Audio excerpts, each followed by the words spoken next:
showing off. So you're going to talk about ostentation or showing off. He says, radiallahu anhu, ostentation is a hidden form of ascribing partners to Allah. That's a really, again, Imam Ghazali doesn't mince words. Right? He says ostentation is basically shirk.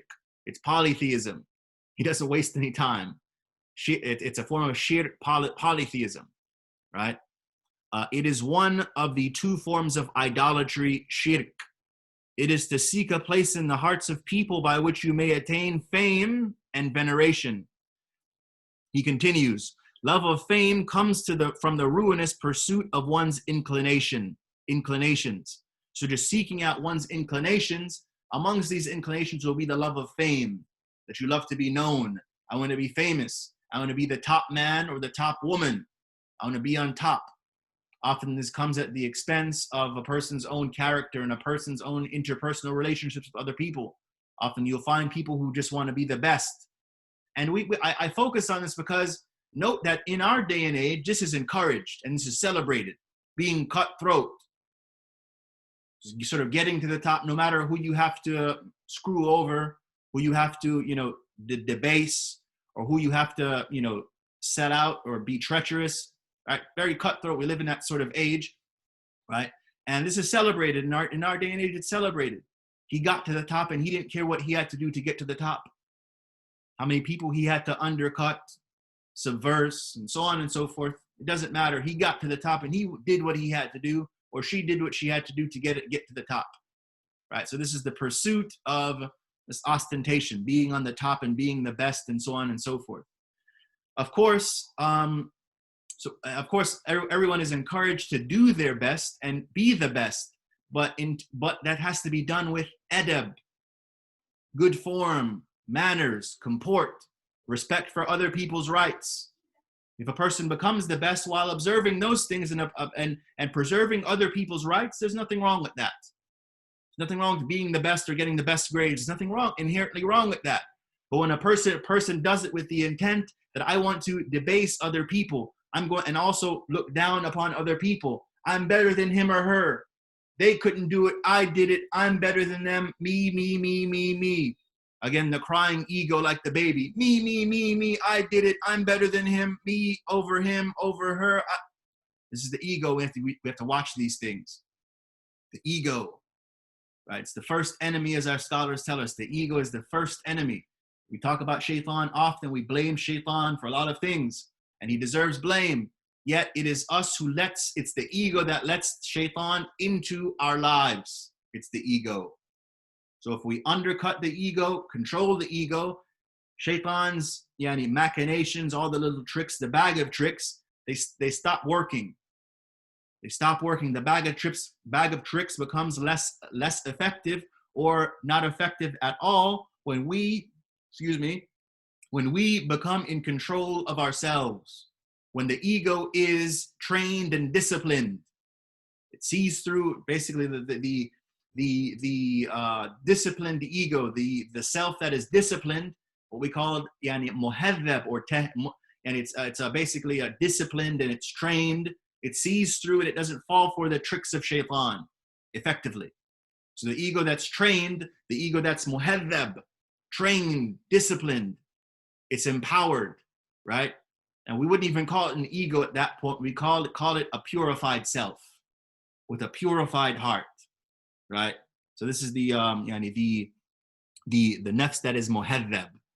The scholars, they write books on this tahdhibul nafs and also riyadatul nafs, exercising the self, right? And it's something we need in this day and age, exercising ourselves, not only in physical terms, not only going for a walk and running, playing basketball, football, swimming, not only that, but exercising the internal self, exercising the heart, getting demons out of the self, conquering demons. This is something that our scholars have dedicated many books to, and it's something we've turned our backs on by and large.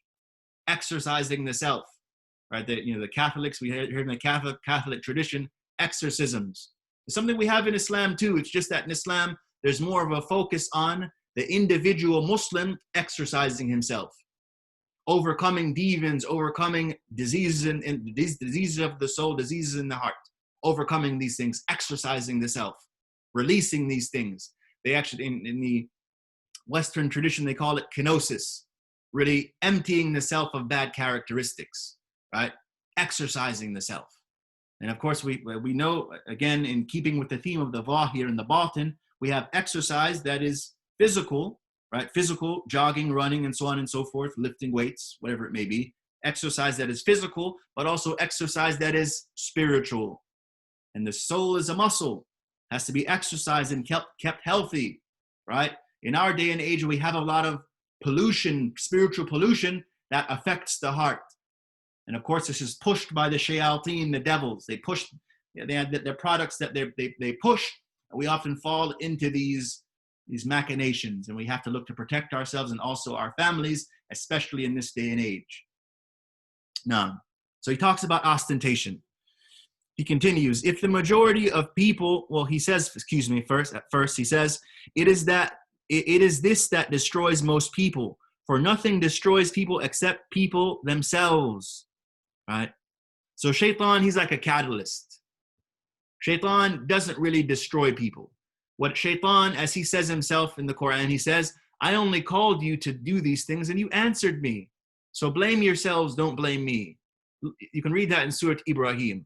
Shaitan says, فَلَا تَلُومُونِي وَلُومُوا أَنفُسَكُمْ مَا أَنْتُمْ بِمُصْرِخِيَّ مَا أَنَا بِمُصْرِخِكُمْ وَمَا أَنْتُمْ بِمُصْرِخِي, which means, don't blame me, blame yourselves. I can't save you and you can't save me. Indeed, all the oppressive people have, all the oppressors have a painful punishment. Satan says this himself.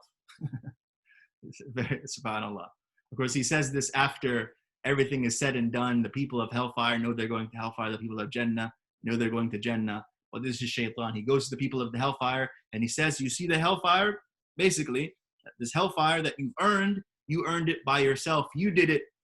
Me, I only called you to it, and I made it seem like I had some sort of power to save you, and I gave you false promises, and you took the bait. So blame yourself. That my little bag of tricks was only a bag of tricks, and Allah made you gave you a proper promise, and I promised you, but then I lied to you. I was treacherous. So blame yourselves, don't blame me.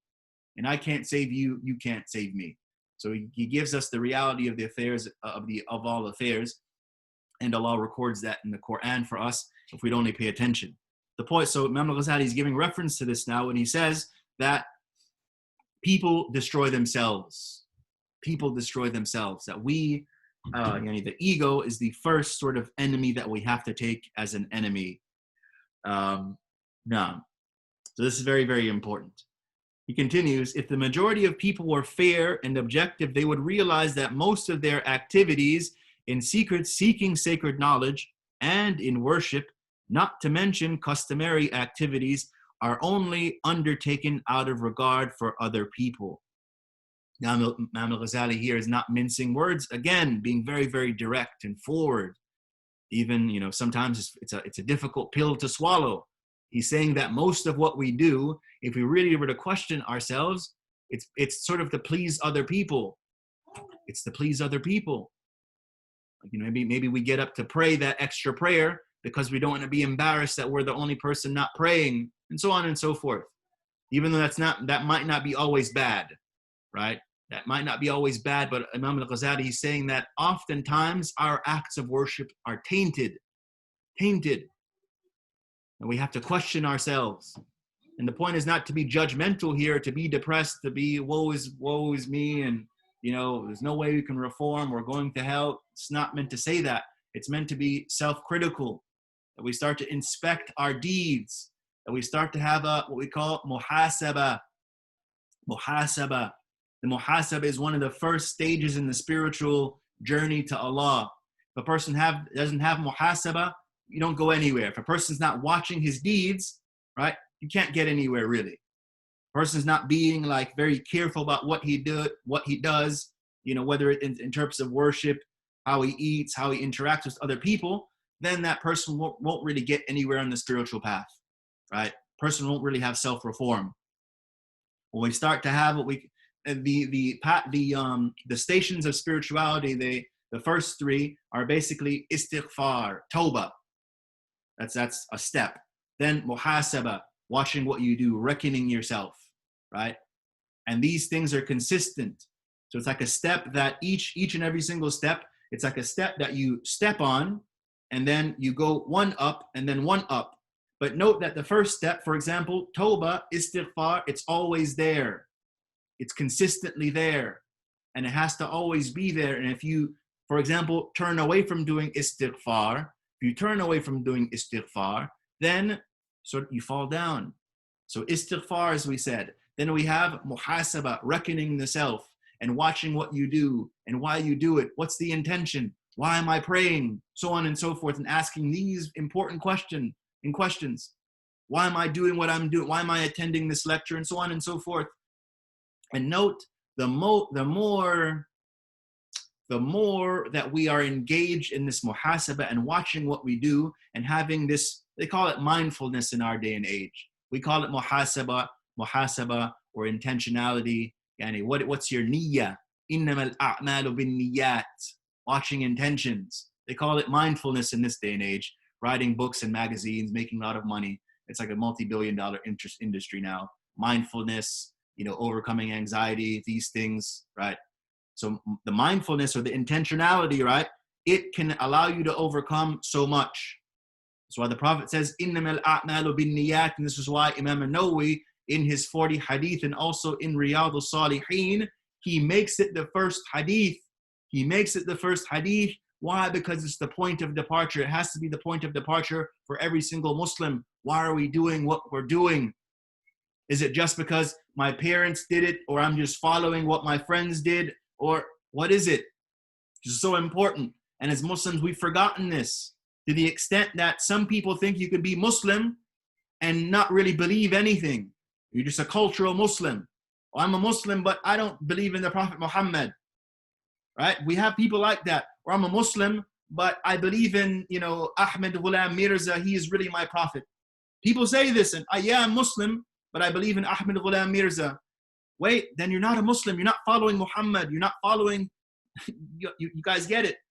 So we've lost this intentionality, this mindfulness in what we're doing. Or you have other people who say, I don't believe in Allah, but I'm a Muslim. What? I don't believe in Allah, but I'm Muslim. We have cases like this. This is the point that we've reached. A person, yeah, I believe in, I'm a Muslim, but I don't believe in Muhammad. What? And these things sound off the wall, and they are off the wall. But this is the reality. It's the reality of many people. I'm a Muslim, but I believe in another prophet other than Prophet Muhammad. You can't be a Muslim then. And we're not trying to be offensive or be people who are extreme and trying to like do takfir and all these different things. No, but we understand that our Islam has boundaries, and those boundaries have to be maintained in terms of the zahir and the batin, that which is apparent and that which is hidden, and so on and so forth. And these boundaries are critically important for the religion, right? And it starts with intentionality, knowing what we're doing and why we're doing it, mindfulness, knowing it, and having this understanding and this cognizance, so critically important, especially in this day and age. We live in an age it's called a battle for hearts and minds. Every time we go into a supermarket, there's a battle for our hearts and minds. And the people on the other side who are trying to win over our hearts and minds, usually it's only for us to buy things, or to be enamored by the dunya, to be enamored by the car or the makeup, the this, the that. It just doesn't end. Right? Billboards, commercials on TV, this commercial industry, this advertising industry, So the Muslim, he counteracts these things by being mindful of all that he does. Now, so we also have to be mindful in terms of our acts of worship and why we do it. And often if we observe our acts of worship and call ourselves to account, sometimes we'll notice that our actions are tainted. Why am I doing this? Am I doing it fully and solely for Allah's sake? Right? And this is everyone. And the more we engage this and focus on this, the more our worship becomes empowering. The more the worship allows us to ascend, the more effective the worship becomes, the more it's the power of the purifying effect of the worship, the more it hits hard. It affects the heart. It affects the soul. And it also, it's a tard for shaitan. Tard meaning like it abases and it wards off shaitan intentionality. This is the power within the human soul when practicing the religion, the deen, fully and properly. It empowers the human soul, it empowers the human being. Okay? This is what Imam Ghazali is talking about.